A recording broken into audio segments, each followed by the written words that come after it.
All right. Judges chapter 14 from verse 4 to 9. But his father and mother did not know that it was of the Lord, that he was seeking an occasion to move against the Philistines. For at that time the Philistines had dominion over Israel. So he took some of it in his hands and went along, eating. When he came to his father and mother, he gave some to them, and they also eat. But he did not tell them that he had taken the honey out of the carcass of the lion. Now, was it that regardless of what the angel of the Lord told them about Samson before his birth, they were ignorant of it, or what can we say went wrong? Now, it's not the fault of the parent. Are we together? They were not there. Samson only, it's just like a parent, you gave birth to a child, and then your child came from a journey, and then he or she bought something. Won't you eat it? Of course, you may not even ask questions because of your trust in that child. So the parents were not aware of what Samson was doing, but Samson knew what he was doing was wrong.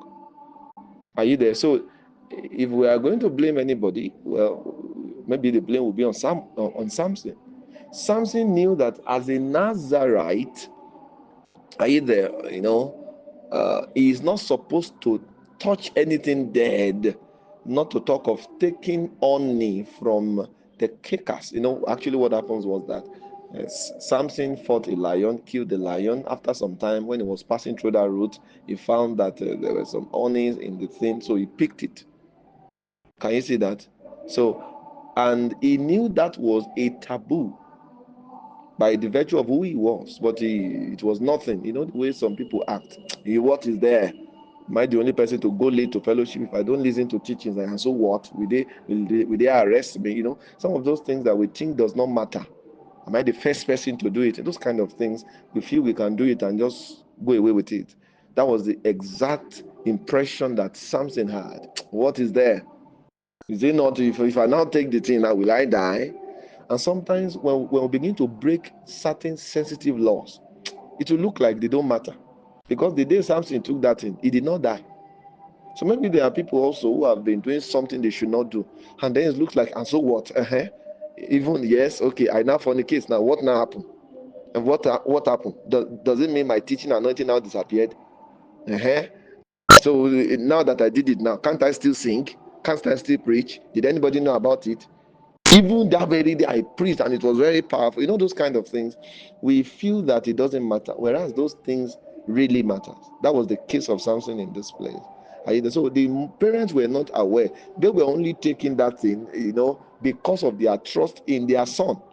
But at the same time, we could, if you probe more into the matter, you want to say things like, what they should have asked him, where did you get this from? Are you there? They should have asked, because if you continue reading the story, you discover that even Samson referred to it because he was using that same scenario to make a riddle to the Philistines. And then his wife came to him and said, please tell me the meaning. He said, tell you the meaning of what? Even my parents, they do not know, not to talk of you. Are you there? So he later referred to it. But it's not the fault of the parents. But at the same time, we could have just, when you probe more into it, you say, okay, why did they not ask? Are you there? So I think the lesson we should learn is, number one, from Samson, we should know who we are. Are you there? And stick to the rules. Are you there? Know who you are and know your taboos. Every identity has a taboo. Every identity has an abomination. Every identity has a do and don't. The day you become a Christian, there are things that by the virtue of that identity you should not do again.